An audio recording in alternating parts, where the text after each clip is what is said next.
In the world today, there's anywhere between probably 14 to 16 million Jewish people. Okay, the country with the most Jewish people in the world today is Israel, 6.5 million Jews. In the United States, the second largest Jewish community in the world, 6 million Jews. Okay, it's very different. Jewish people in Israel are very different than Jewish people in the diaspora, Jewish people outside of Israel. When I meet Jewish people today, it's their own definition of being who they are that I take. It's not a theological definition necessarily, but it's also a historical definition. It's an ethnic definition. It's a cultural definition. They are the bearers, original bearers of the promise. They are the progenitors of the Messiah. They are the beacon for the idea of a monotheistic worldview. Came out of Judaism to begin with. And so all the groundwork that goes into Christianity is tied to Jewish hope and Jewish expectation to the Jewish people. The early apostles were all Jewish. So Jesus was Jewish. So they have had a major role in representing the presence of God in the world.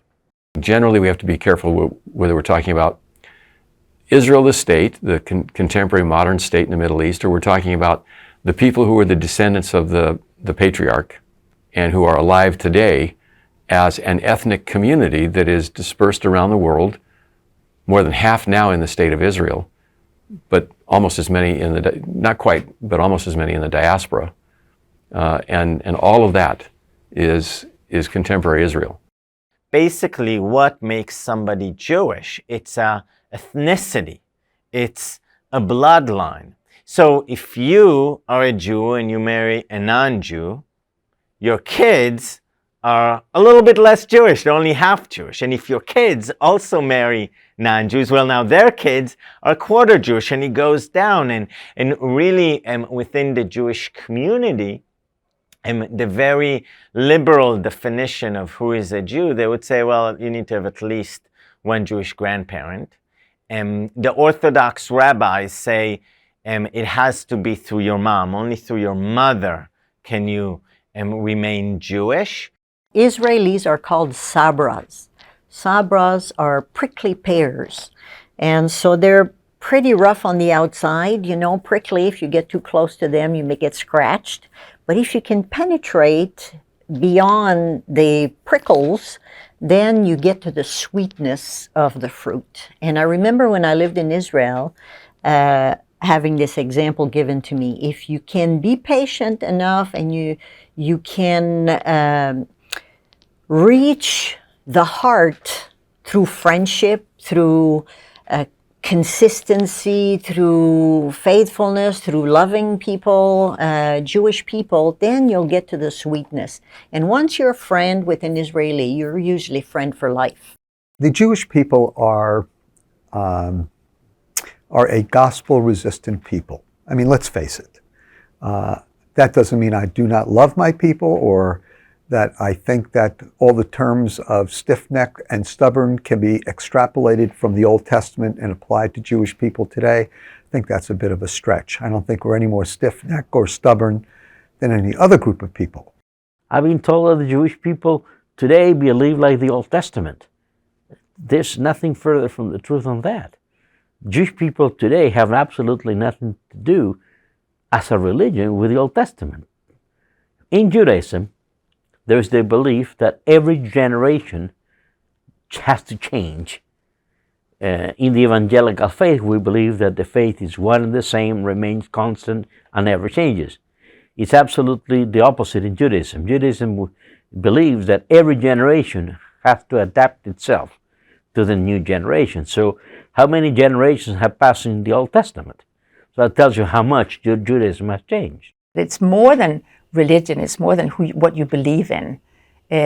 Because, you know, Judaism is a way of life. It's not just a matter of how Christianity can be defined by what we believe in. I think Judaism in some ways can be defined by how you live. So you can live a Jewish life and without having a Jewish faith, you can say, a Jewish religion, practice a Jewish religion.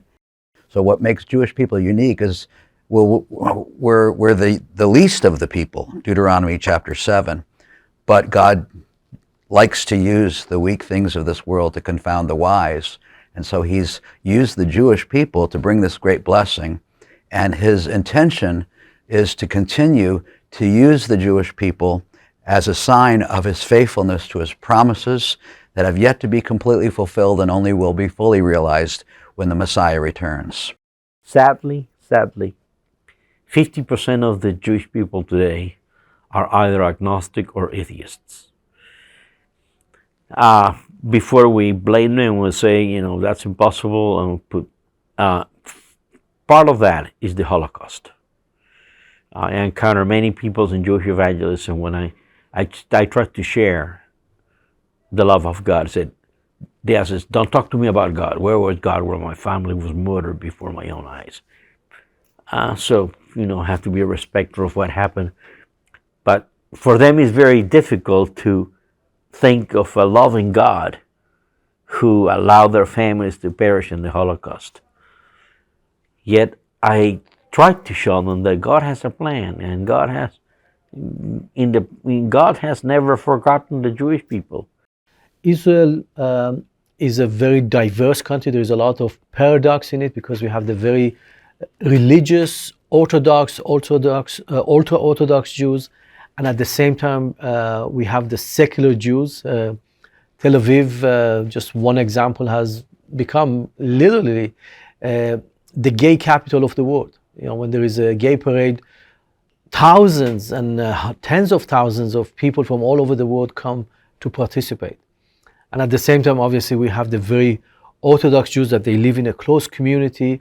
They don't mingle with others. They have their own very close tradition, the way they dress, the way they live their lives.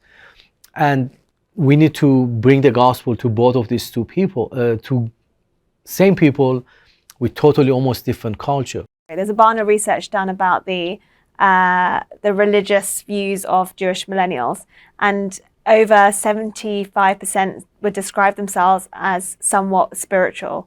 And so they are spiritually searching and asking questions, but not necessarily, wouldn't necessarily describe themselves as religious. The Jewish communities around the world, for the most part, are pre-Christian, and they have a lot of preconceived notions about believers in Jesus, about Jesus himself, about the New Testament. A lot of it has to do with the history.